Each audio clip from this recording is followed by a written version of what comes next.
ನಮಸ್ತೆ ಎಲ್ಲರಿಗೂ. ನಾವು ಹಿಂದಿನ ಸಂಚಿಕೆಯಲ್ಲಿ ಅಮ್ಮನನ್ನು ಹೇಗೆ ಕರೆಯಬೇಕು ಎನ್ನುವ ಕಥೆಯಲ್ಲಿ ಕರು ತನ್ನ ಅಮ್ಮನನ್ನು ಹುಡುಕಲು ಬೆಕ್ಕು, ನಾಯಿ, ಹಂದಿ, ಆಡು, ಕುದುರೆ ಹೇಗೆ ಸಹಾಯ ಮಾಡೋದು ಅಂತ ತಿಳ್ಕೊಂಡಿದ್ದೀವಲ್ವಾ.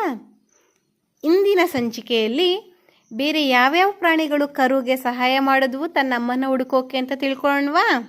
ಬನ್ನಿ. ಕೋಣವು ಮೇಯುವುದನ್ನು ಕಂಡು ಕೋಣ ಕೋಣ, ನನಗೆ ಅಮ್ಮನನ್ನು ಕರೆಯುವುದಕ್ಕೆ ಗೊತ್ತಿಲ್ಲ, ಅಮ್ಮನನ್ನು ಹೇಗೆ ಕೂಗಬೇಕು ಎಂದು ಕರುವು ಕೇಳಿತು. ಅದಕ್ಕೆ ಕೋಣವು ರೊಯ್ ರೊಯ್ ಎಂದು ಹೇಳಿತು.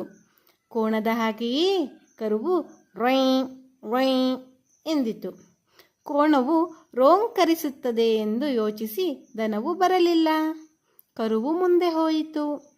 ಅಲ್ಲಿ ಒಂದು ಹುಂಜವು ನೆಲವನ್ನು ಕೆದಕುತ್ತಾ ಇತ್ತು. ಹುಂಜವು ನೆಲ ಕೆದಕುವುದನ್ನು ಕಂಡು ಹುಂಜ ಹುಂಜ, ನನಗೆ ಅಮ್ಮನನ್ನು ಕರೆಯುವುದಕ್ಕೆ ಗೊತ್ತಿಲ್ಲ, ಅವಳನ್ನು ಹೇಗೆ ಕೂಗಬೇಕು ಎಂದು ಕರುವು ಕೇಳಿತು. ಅದಕ್ಕೆ ಹುಂಜವು ಕೊಕೊಕೋ ಕೋ ಎಂದು ಹೇಳಿತು. ಹುಂಜದ ಹಾಗೆಯೇ ಕರುವು ಕೊಕೋ ಕೋ ಎಂದಿತು. ಹುಂಜವು ಕೂಗುತ್ತದೆ ಎಂದು ಯೋಚಿಸಿ ದನವು ಬರಲಿಲ್ಲ. ಕರುವು ಮುಂದೆ ಹೋಯಿತು.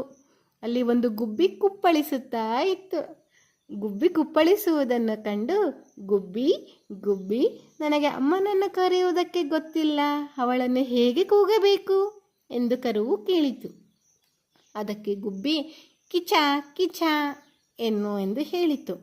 ಗುಬ್ಬಿಯ ಹಾಗೆಯೇ ಕರುವು ಕಿಚ ಕಿಚ ಎಂದಿತು.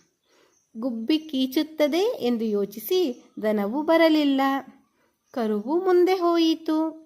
ಅಲ್ಲಿ ಒಂದು ಕಾಗೆ ಹಾರುತ್ತಾ ಇತ್ತು. ಕಾಗೆ ಹಾರುವುದನ್ನು ಕಂಡು ಕಾಗೆ ಕಾಗೆ, ನನಗೆ ಅಮ್ಮನನ್ನು ಕರೆಯುವುದಕ್ಕೆ ಗೊತ್ತಿಲ್ಲ, ಅವಳನ್ನು ಹೇಗೆ ಕೂಗಬೇಕು ಎಂದು ಕರುವು ಕೇಳಿತು. ಅದಕ್ಕೆ ಕಾಗೆ ಕಾ ಕಾ ಎಂದು ಹೇಳಿತು. ಕಾಗೆಯ ಹಾಗೆಯೇ ಕರುವು ಕಾ ಕಾ ಎಂದಿತು. ಕಾಗೆ ಕರ್ರ ಎನ್ನುತ್ತದೆ ಎಂದು ಯೋಚಿಸಿ ದನವು ಬರಲಿಲ್ಲ. ಕರುವು ಮುಂದೆ ಹೋಯಿತು. ಅಲ್ಲಿ ಒಂದು ಹಾವು ಹರಿದಾಡುತ್ತಾ ಇತ್ತು. ಹಾವು ಹರಿದಾಡುವುದನ್ನು ಕಂಡು ಹಾವೇ ಹಾವೇ, ನನಗೆ ಅಮ್ಮನನ್ನು ಕರೆಯುವುದಕ್ಕೆ ಗೊತ್ತಿಲ್ಲ, ಅವಳನ್ನು ಹೇಗೆ ಕೂಗಬೇಕು ಎಂದು ಕರುವು ಕೇಳಿತು. ಅದಕ್ಕೆ ಹಾವು ಬುಸ್ ಬುಸ್ ಎಂದು ಹೇಳಿತು. ಹಾವಿನ ಹಾಗೆಯೇ ಕರುವು ಬುಸ್ ಬುಸ್ ಎಂದಿತು. ಹಾವು ಬುಸುಗುಟ್ಟುತ್ತದೆ ಎಂದು ಯೋಚಿಸಿ ದನವು ಬರಲಿಲ್ಲ. ಕರುವು ಮುಂದೆ ಹೋಯಿತು. ಅಲ್ಲಿ ಒಂದು ಕಪ್ಪೆ ನೆಗೆಯುತ್ತಾ ಇತ್ತು. ಕಪ್ಪೆ ನೆಗೆಯುವುದನ್ನು ಕಂಡು ಕಪ್ಪೆ ಕಪ್ಪೆ, ನನಗೆ ಅಮ್ಮನನ್ನು ಕರೆಯುವುದಕ್ಕೆ ಗೊತ್ತಿಲ್ಲ, ಅವಳನ್ನು ಹೇಗೆ ಕೂಗಬೇಕು ಎಂದು ಕರುವು ಕೇಳಿತು. ಅದಕ್ಕೆ ಕಪ್ಪೆ ಟರ ಟರ ಎಂದು ಹೇಳಿತು. ಕಪ್ಪೆಯ ಹಾಗೆಯೇ ಕರುವು ಟರ ಟರ ಎಂದಿತು. ಕಪ್ಪೆ ಒಟಗುಟ್ಟುತ್ತದೆ ಎಂದು ಯೋಚಿಸಿ ದನವು ಬರಲಿಲ್ಲ. ಕರುವು ಮುಂದೆ ಹೋಯಿತು. ಅಲ್ಲಿ ಒಂದು ಗೂಳಿ ಎತ್ತು ತಿರುಗಾಡುತ್ತಾ ಇತ್ತು. ಗೂಳಿ ಎತ್ತು ತಿರುಗಾಡುವುದನ್ನು ಕಂಡು ಎತ್ತೇ ಎತ್ತೇ, ನನಗೆ ಅಮ್ಮನನ್ನು ಕರೆಯುವುದಕ್ಕೆ ಗೊತ್ತಿಲ್ಲ, ಅವಳನ್ನು ಹೇಗೆ ಕೂಗಬೇಕು ಎಂದು ಕೇಳಿತು.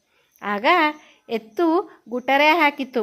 ಅದನ್ನು ಕೇಳಿ ಕರುವು ಅಮ್ಮ ಬಾ ಅಮ್ಮ ಬಾ ಎಂದು ಕರೆಯಿತು. ಆಗ ದನಕ್ಕೆ ಆ ಕೂಗು ಗೊತ್ತಾಯಿತು.